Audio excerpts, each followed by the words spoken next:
नमस्कार दोस्तों, मैं शमयता आज बुधवार एक कविता लेके आ गई हूँ। बहुत सारे बुधवार मैं कोई कविता को ट्रांसलेट नहीं की, क्योंकि कभी-कभी ये होता है कि जिस भाषा में वो कविता लिखी गई है, उस भाषा की जो कुछ शब्द होती हैं, कुछ बोली होती है, वो दूसरे भाषा में उसका जो समार्थक शब्द होते हैं, वो उस मिठास के साथ परिस्फुट नहीं हो पाते। तो इसी कारण मैं कुछ दिनों से वो सारे कविताओं को उन सारे कविताओं को मैं ट्रांसलेट नहीं की। लेकिन आज जो कविता मुझे मेरे पिताजी ने दिए हैं, उस कविता का नाम है मुखौटा, बांग्ला में मुखोश। तो चलिए शुरू करते हैं। मुखोश, मुखौटा। लेखक श्री तीनकोरी पात्रो। आजो याद आता है कौन से वो बचपन में माई की बोली हुई कुछ चंद बातें। इंसान होना होगा तुझे, इंसान। तब समझ में नहीं आया था इंसान होना क्या होता है, लेकिन कैसे एक आकर्षण रह गया था उन सारे चंद बोलियों में।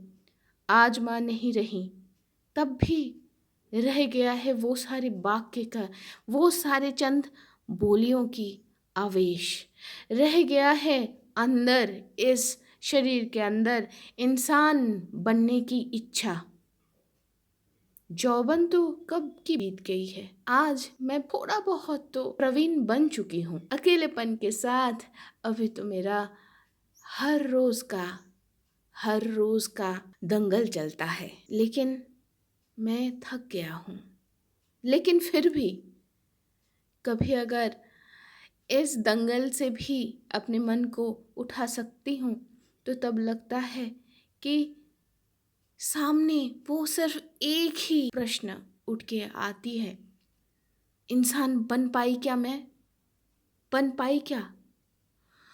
उत्तर को ढूंढती हूँ मन ही मन सब से छुपा कर, और वही चोट भी लगता है बार बार सबसे छुपकर। हजारों हजारों क्यों क्यों मेरे सामने खड़ी हो जाती है।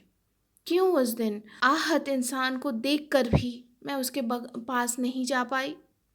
क्यों नौकरी को बचाने के चक्कर में उस बीमार को अनदेखा करके चली आई थी? क्यों परिवार में सच बोलने के लिए उठी मैं, फिर भी खुद को बचाने के चक्कर में चुप रही?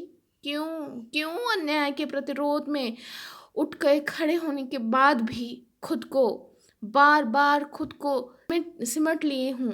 क्यों हर बार मान और होश को अपने मौनता के गहराई में बार बार बार बार विसर्जन दी है? क्यों क्यों झमेले से अपने दामन को बचाने के लिए बार बार मितभाषी सादा सीधा इंसान का टैग लगाते हुए चली आई हूँ? क्यों बार बार अपने ही अस्तित्व को अपने ही मुंह पर रंगीन मुखौटा ऐंठ के बार बार छुपाती आई हूँ? क्यों चारों तरफ सामने पीछे जब भी देखती हूँ, सिर्फ वो ही अमोघ आकर्षण दिखता है, वैसे ही चमकीले भड़कीले रंगीन मुखौटों की। खुद के ही बेसुदगी में क्यों बार बार मेरे ही सामने मेरे ही हाथों में वैसा ही कोई छुपने छुपाने की रंगीन मुखौटा क्यों उठ के आती है? क्यों क्यों उठा लेती हूँ मैं?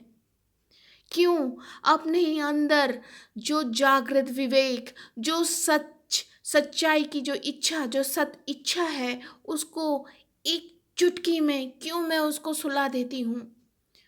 उसी मुखौटे की छाया में आलस आती है, पता है, आलस बढ़ती जाती है। आलसी हो रही हूँ मैं। ये आलसपन धीरे धीरे सिर्फ दूरियां बढ़ा रही है दो इंसानों के बीच। ईश्वर, हे सर्वशक्तिमान, रास्ता दिखाओ। मुखौटा फेंक कर इंसानों के पास खड़े होने की हिम्मत जुटाओ। शक्ति दो, हिम्मत दो, शक्ति दो आगे बढ़ने की। अभी भी तुम ज़िंदा रखे हो मेरे अंदर इंसान होने की, इंसान बनने की वो इच्छा जो बहुत ही प्रबल है, जो अप्रतिरोध है। तो दोस्तों, आज की कविता तो यहाँ पर ही ख़त्म होती है। कुछ कुछ जगह पे शब्द के चयन के लिए थोड़ा सा मुझे लड़खड़ाना पड़ा, बट लेकिन फिर भी मैं आशा करती हूँ कि मेरे पिताजी नहीं, यहाँ पर उनके परिचय एक कवि हैं, कवि के तरह हैं। कवि जिस मायने में ये कविता जो इस भावार्थ के साथ इस कविताओं को उन्होंने लिखे हैं, आशा करती हूँ कि मैं आप लोगों के पास वही भावार्थ आप लोगों के पास मैं पहुँचा पाई।